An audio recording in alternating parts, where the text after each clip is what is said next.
Hello, folks. I'm JR. I'm with Jay Reyes. and we're gonna ask him some questions. First, I gotta introduce. The way we met wasn't here in Retroplaooza. We actually met in my old job at Home Depot. He was actually building something really cool. You gonna tell him what it is? Sure. I was basically going to, what he said, deck out my desktop, or the desk. Basically, add like a little table underneath it where I could put my consoles under there, and also have like a little area for my desktop because it was always on top and it sort of got in the way and I was afraid of it being knocked over. Oh yeah. Yeah. You gotta protect your PC, man. Yeah. But eventually it sort of worked, but then it didn't give me space for my legs, and I didn't realize, wow, that was a big hindrance. So I had adjusted it and modified it to make it go up a little higher, and then just certain things go under that, no longer my consoles. And unless certain times, now my consoles are in a different area, and so it's mostly just extra space, and my PC is still in the same area on my right side. And that's how we met. He helped me with wood. I did. I helped him with his wood. Giggity. Oh, dude. But yeah, we just kind of talked for hours and an hour, and it was pretty cool because he, helped me out, not fucking work at all. Because I was with a customer helping him out and pick his wood. It was pretty cool. I want to see it one day. Like, take a picture and send it to me. Maybe we can put it on the fucking thing. Definitely. For sure. But it is starting to get a little old, so I might have to look into a new one. Hopefully it can still last. And maybe I could add more stuff. Not sure, but we'll see from there. That'd be cool if you can make them, for people. If you master it, then boom.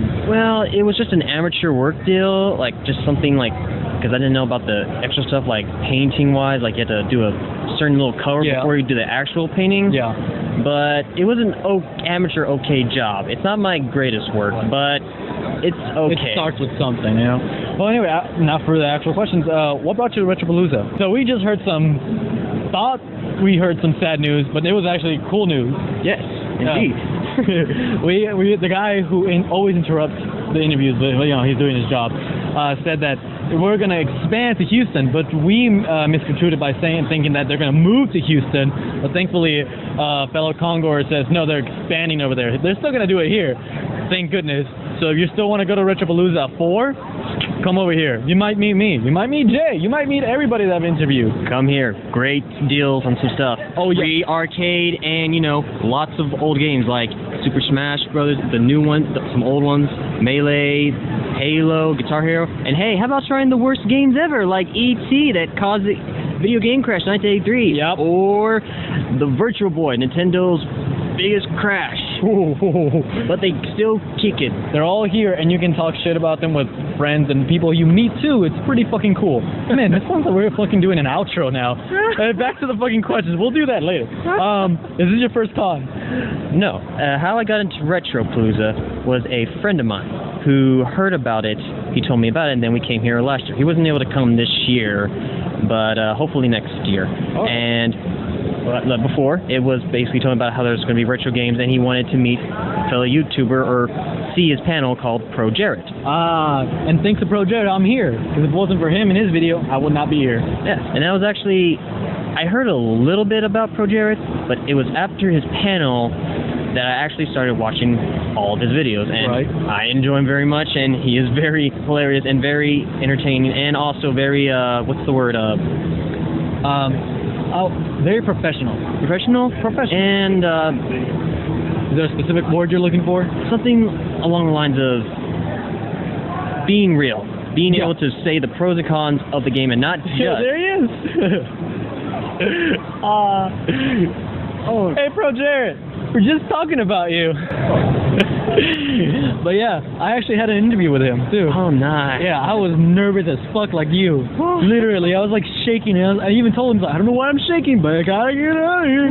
But yeah, Pro Jarrett is he's real, and he's a really cool character, and I had an interview with, thank you, Pro Jarrett, if you're watching this, maybe, possibly, I don't know. Check out his YouTube, you definitely enjoy. That sounds like his Pro Jarrett, it's all together. And he still works for Screw Attack, and he just has his own channel as well. Yeah. Very cool. He's an amazing guy. Okay, now that we're done sucking his dick, what are the things that make you nerd out? Nerd out? Well, specifically, it's hard to tell, because it's a mixed bag. I could go a little bit of nerd out on certain stuff, like maybe certain Star Wars stuff, maybe some video games like Halo-wise, like how it started, sort of deal, and how it's expanded on so many levels. There's one, last time I saw you in the con, it was like you were nerding out for Devil May Cry. We talked for Devil May Cry for like that's a good true. honest like 15 minutes. That's true. Like, basically, here's another aspect. I've gotten to certain video game franchises late. Oh, yeah. For example, like the Devil May Cry series, I got into that late. I got into it when the HD collection came out, and when the new one, the Reboot 5, the DMC Devil May Cry. Devil May Cry 5, whatever you want to call it, was coming out. And I heard about the uproar of fans like hating on it because of what they were doing. Oh, yeah. And I never got into the series, but then finally it was released for the Xbox. My friend actually sold me his PlayStation 2 games, and I actually got a PlayStation 2 Okay. at that time, and I got into it. It was awesome. And just for the record, 5, I would say just played for the gameplay because it is pretty good. Yeah. But the story, it's good. Well, story was always stupid with Devil May Cry. It was just a guy in a jacket with white hair who does crazy ass shit. Yeah. It's not gonna be winning fucking Oscars or anything. No, but the characters bring it down really, especially the iconic ones. Yeah. So I think it's just people who just doesn't like change. You know, people just hate new it's things. not change. It's just you do it wrong. Because if you bash on, especially how they handled it, because you saw like how they were bashing on like their character, our character, like basically saying, "Fuck you! This is our character. This is how we like it. The emo Dante, eat our shit, quote unquote, Angry Joe."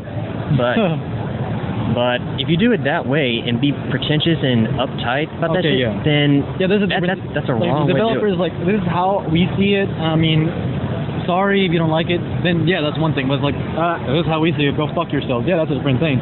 Yeah, you just gotta handle your fans the way you need to handle. Yeah. Of course, maybe they were talking to those people who were just literally like people really fucking just like almost death threat wise. Yeah. Well, anyway, just enjoy games. You know, if you have some criticism, criticize, but don't fucking threaten anybody. Be mean. Don't be mean. No, just say what you want. That's wrong about it, but don't death threat people. That's not right. That's not cool. But hey, if you like the game, whatever. It's still a game. Yeah, have fun. Also, you should check out Devil May Cry Special Edition 4. Yeah, it's amazing. You play everyone. Everyone. Oh my god. Everyone. Yeah, just play as, Dante, Nero, who were in the 2 playable, and now you get to play as Virgil. My favorite character. Everyone's favorite character. Yeah, you get to play as Trish again, who has been playable in the second one before, which wasn't good, but it wasn't. It was so bad, sadly, that the creator of Devil May Cry said, "Don't play this game. I hate this game." It was interesting enough. One of my best friends, that was how he got into Devil May Cry. That's funny. The second one. That's hilarious. So luckily for him, he started with the bad one, then got to the first one, and it went good from there. It was the same thing happened to my friend, but he literally just loves Devil May Cry too. He doesn't see anything bad with it. Even when I told him the own creator said that game is shit, he said, "No, it's still good." He does admit it. It's bad, but it's just his guilty pleasure. Right. So we can understand. Yeah, that. we all have those guilty pleasures. Yeah. Let's go do this. And also, first time ever, Lady, the gunslinger. Oh, Lady, yeah. Pretty badass. Pretty cool. Oh my god. You buy that game, and it goes on sale probably a lot in Steam, and maybe you'll find it somewhere cheap. It's still new. But sooner or later. But I would recommend buying it at full price. It's only $25. If you love all the classic Devil May Cry except for 2, and if you sort of like DMC, you get for Nero. Who? The guy you play as in Devil May Cry. Nero? Nero. That's Nero. I'm speaking Spanish now. Nero, Dante. See, that's an easy name. You got Virgil, you got Trish, and now you got Lady. That's 5 characters you can play the game over and over again and get good. Yeah. And that game fucking kicks your ass. Interesting, I heard there was a rumor that there might have been a 6th character to be playable, which I was wondering who. Maybe. Because, I mean, if they show a bunch of, like, awesome characters, and then they go, boom, there's a 5th one, secret, don't tell anybody. It would have been cool, because I think, even though, like I said, it's a game that doesn't want to be recognized, no one likes it, but at least for the sake it might have been maybe Lucia, the girl from Devil May Cry 2, who may not have been a fan favorite, but there were only like a certain few who did like her fighting style. It was pretty cool and unique. I haven't gotten to that yet. I didn't have the disc PlayStation 2, but I do have it for collection. But I need to finish that too. Anyway, but it would have been cool if that would have been great. If not, okay, it's still a great package deal. There is one major flaw though, and I say this to everyone: basically, microtransactions. Oh, fucking bullshit! Did you know about it? I did not. I was shocked as hell. Microtransactions. What is it that you get? What's this bullshit? Okay, my biggest gripe though, first off, I guess start off with is the pre-order. I did not like how they were holding Trish's Gloria outfit and Lady's classic schoolgirl outfit hostage by pre-order. Because that basically means that you're going to have to buy it later if you don't pre-order it. Right. And I didn't want to support that deal. Right. I still want the costume. I was hoping that maybe it's in an unlock or in a hack. Right. But people have been saying that it's not. But you know what? Maybe on a sale, because I really want it. I'm a big fan. But that's it. That's how they get you. That's how they fucking get you. Thank you, Capcom. But I do not support pre-order to a certain extent. We'll get to that later. Yeah. But microtransaction deal. Basically, you can buy red orbs and blue orbs. You can buy the harder modes instantly right off the bat. What?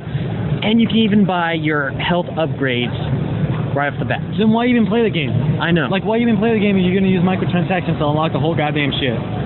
Like, it's not even unlock it. It's basically, those little deals like in those mobile games where, oh, hey, you want to build a block? Well, hey, it costs this much. Or it's locked behind this many resources. Here's the fucking difference between mobile games and, I don't like people defending microtransactions. AAA titles. AAA titles already have the money to make a AAA title. And you're already buying a game that's $60, and they're asking for more. Now, if it's DLC they do after, then yeah. But if pre-order DLC, then you know that shit is under the disc. They just have a code or something to not break it. Okay, I don't want to rant that much, but yeah, don't support microtransactions. And some pre-orders, like he said, are good. Like you get a statue, you get an art book, soundtrack. Those things are really cool. Yes, those things you would need to buy. But to be fair, if it's a new IP, no. It's a new IP. Give it a chance, but don't pre-order. I don't know why that's what caused some titles to go bad. If it was going to be like a franchise or it was just one deal, we didn't know. Like I've heard of that, like Kingdoms of Amalur had like a ridiculous statue pre-order, and it was just a new IP. If they had just released the game as it was, they probably could have a sequel. Yeah. Sequels. If it's a sequel that was where the first one was good, or the second, it's a long-running franchise, and there's certain like limited editions, like limited box set or statue. Sure, pre-order that because that shows that you're a fan. You enjoy the game, and I have my Halo statue. I have my Skyrim Dragon statue. I love those. But if it's got DLC locked behind, that is not what I want to support. Yeah, it's horrendous. Vote with your money, guys. I don't know. You heard it before. You heard it again. You're gonna keep hearing it from people like us. We just don't support that kind of like mediocre kind of feeling. And then like DLC that's already locked in disc, God, and microtransactions. You know what the difference between mobile games and AAA titles are? Mobile games usually are free. So yeah, give them $1 or $2. There you go. Oh, I enjoyed your game. I'm gonna buy something for you. Thank you. But with AAA titles, you're already paying $60 for, and even if you're paying for the season pass or DLC that you're gonna get in the future or something like that, and then they're asking for a little bit, that's. No more ranting. Let's keep going. But yeah, okay. Pre-order cool shit like statue shit or like soundtrack, music, or a long-running franchise. But if it's a new IP, don't. Just buy the base game. That's it. I know you're going to be sad that they're probably locking stuff up, but just don't. Unless you're like me and you want to wait till it's down price where it has everything in one pack. Or the collector edition. I'm waiting for that one for Batman. I know it's coming. The 10 out of 10 edition. Yeah. Can't wait for it. Oh man. Remember that? I could go for that, but let's move on. So, what is your favorite con moment? My con moment? Yeah. Ooh, that's a tricky one. Because it's a mixed bag. It could be between seeing all these great cosplays that you just are mesmerized by just the sheer amount of work and detail that people go into these costumes, and show how much they are a fan of that series, whether it's an anime, video game, movie, TV show, comic book, whatever, or meeting your favorite certain creator, like a voice actor, or someone who did this or helped out with that. Or someone your senpai basically, or someone you inspired to become, or someone that inspires you to do something you want to do. Hell, or a YouTuber, artist, music producer, things like that are very, very fun to go in and just meet them, you know? Yeah, Senpai noticed me? Yeah, he did. And I was shaking. Why was I shaking? You probably guys have seen it like going like, I'm shaking.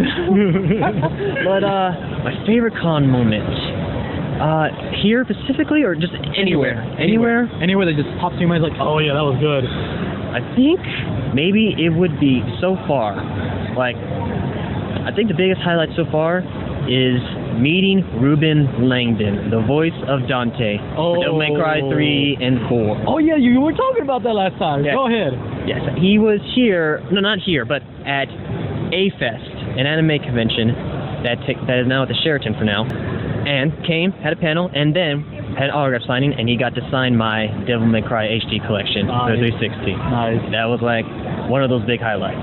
That's good. Well, the second to that is a best friend of mine who lives in California came here this year for A-Con, and we got to show him a great time. Like, that's great. Like, it was like, he has a big convention over there. I forgot what it's called in California, but he said it's a little bigger than A-Con, but it was still a great time. We just got to meet him for the first time, hang out, and it was just a blast. That's great. You know, that's what conventions are for, is when you have those internet fans that you can't meet, or you can't just always meet, but then conventions come in and you go, wait, we can go to this one halfway, or something. They find an area where you can go, or they can come to you, or you can go to them. Yes, it's fun. That's a great thing about the internet, is that it brings people together. It can get bad sometimes, but overall, it is a great deal. I mean, look what has happened so far. We have this great, amazing area that you are not seeing right now, but I will film it. But we have this great, amazing area where people just come in who retro, and they just enjoy coming here and meeting different people who have the same kind of idea and the same kind of love for all things classic. And even then, you can still talk about people today's modern times too, and just find new friends too. And also be nice, be courteous, and have respect for everybody and yourself, and just have fun, right? Yeah. That's what cons are for. That's of course. What's the word? Tolerant? Yes. Yeah, like if you like a series, go ahead. If you don't like something, don't be too harsh on it. Unless the only exception is those stupid reality TV shows like E. Like those stupid reality shows. I'm sorry if you like those. I question your sanity. Probably, especially it's probably a guilty pleasure. Especially the Kardashians, and we won't get into that. No, we're not. Nope. Fuck that. So, any advice for future con goers? Future con goers. Well, if you're only going for like one day, just what would be the best spot? Sorry, I'm blowing it. Basically, have some good amount of money, and make sure you bathe. Yep. That's the number one deal when you go to a convention. Bathe. Thankfully, I've only smelled one person. Just one person. Passed by and was like, oh god, and then never again. Yeah. It's not your fault if you do sweat. Everyone sweats. Yeah. Just make sure you come here at least smelling good, and then at least you'll leave afterwards. And then if you're sick, if you're sick, don't come in, or be ready to be protective everywhere, okay? Yeah, I guess bring some hand sanitizer. Yep. Because not many people will wash their hands. I've seen it. It's disgusting. What, guys, come on, wash your goddamn hands. It's so easy. It takes you 1 minute. 1 minute. Come on, soap, water, there we go. It's it. Soap, water, hand. You touch your penis. We don't want you to touch us with your penis germs. And not your vagina germs. Not just that, your ass, or if you're a woman, your vagina. Yeah, come on, we don't want to touch your it. Yeah, we don't want to know you like that. Okay, cool, right? All right, we don't want to know your germs. And we want to know you. And if you want, bring food that you want to eat later. Yeah, because sometimes it can be expensive. Oh, hell yeah, it is. Fortunately. And drinks, I guess bring some water, like maybe a bottle or two, if you, and then unless you want to buy some Coke, which is fine. But have some good money, hygiene, make sure you're fit for walking a lot, because you will unless you sit down and going to play a game or something. And also, if you are out of shape and you tend to fight in a sword arena, You saw that? Be prepared to get exhausted really easily. Oh yeah. Even then, I'm skinny. I will fucking die in there. I don't exercise. I don't do shit. I will fucking die. Probably literally.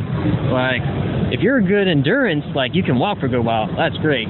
But if you're too much energy, yeah, you're gonna die. Yeah, just be ready. Just have fun. More important, have fun. Know people. Talk to people. Get out there. Have fun. Talk to people. Like see how I do. Just talk to them. Ask them for an interview. They're not ready. They're not ready. If they are, they are. And just be polite. Talk to artists. Talk to gamers. Talk to YouTubers. Talk to everybody. You'll never know. Share your interests. Share something you don't like or don't like. Give them advice or something. You'll never know until you try. Anyway, thank you, Jay, man. Thank you. Great to see you. I told you we were going to talk a fucking long time for like goddamn Devil May Cry and shit like that. And microtransactions and shit. One last thing. Yeah. Another late series I got into is called Kingdom Hearts. Oh, the crossover between Square Enix and Disney. All right, little ranty. Square Enix, please stop at Kingdom Hearts 3. Just completely overall, just stop at Kingdom Hearts 3 because you've already had like a bunch of side stories and things. You had a cell phone game that still was part of the story. And I was like, what? And you even took it out and made it a fucking 3DS game, which DS game. Yeah, stop at 3. Stop at 3. Or make another one that you can make your own character. That'd be cool. The rumor or the confirmed deal was that they said Tetsuya Nomura is the creator, right? I believe so. Yes. He said that 3 will not be the end of it. Yeah. There is more to come. Yeah. Now, I'll be fair. I did the crazy thing because it was a cheap price and got all the games to play them all. Cool. I started with 1. I did technically start with Birth by Sleep, but I still finished 1 first, and then in order, Chain of Memories to the released order I did. People say you should do the chronological order for certain games, but I don't do that. No, do it as the release. That way you can piece it together. Then Fear 58, then Birth by Sleep, then Recoded, and then 3D. And there are some pros and cons. Overall, it's still a great game. Yeah. It's still a great series. It's still a little complex. Oh, hell the fuck yeah. I wish mostly... The only thing that would have made it great is if it was just on one platform. Yeah. If it wasn't just everywhere. Like, it was so weird. The first one was for PS2, and that was great. And then, for some reason, the Chain of Memories, the sequel, Game Boy, was for the Game Boy first. Like, and the cell phone. No, before that, then 2 was for PS2, but then they re-released Chain of Memories for 2 again. For PS2, yeah. Then after that, it got a little weird. If you are a huge fan of like Final Fantasy or Disney movies and you want like a nostalgia trip combination, this is a series for you. Yep. This is the first one. I would play the first one at least. I would probably wait until they come out with the Legacy Edition because they already came out with 2.8 and now I hear a rumor they're coming out with a 2.9 or they're going to call it something else. What? Yeah. 2.9? Yeah, it's weird. Yeah, I don't know. What? I don't know. I expected there to be a 2.8 because... Dumb. Well, a remastering. Yeah, no, but it's like it's. I don't really mind it to an extent. The name is so dumb. Because at least it's for the PS3. At least console players can. I'm waiting for the collector edition. Like it has all the games, like kind of like the Final Fantasy one or the Metal Gear one or the Devil May Cry one. That's true. I'm just waiting for that. So just maybe wait for that. Wait a couple of years. Yeah, man, that game game holds up. Maybe not a couple. Do you think 3 will come out next year? 3's coming out next year, but I'm thinking that they're going to come out with a collector box edition with everything in it. Probably not 3, but like everything else. Anyway, the XG collection, and then after that, then it'll be 3. Coming out with more of them and more of them. Like here's the next edition. I don't know. Anyway, we love Kingdom Hearts. We love Devil May Cry. We love Retroplaooza, of course. I don't want to go on and just nerd out again. But we have to stop sometime. We have to stop now. Thank you, Jay. Again, thank you, Robert. For the second time. And have a great Retroplaooza, and hopefully we see you next year. Hey, thank you. And you too.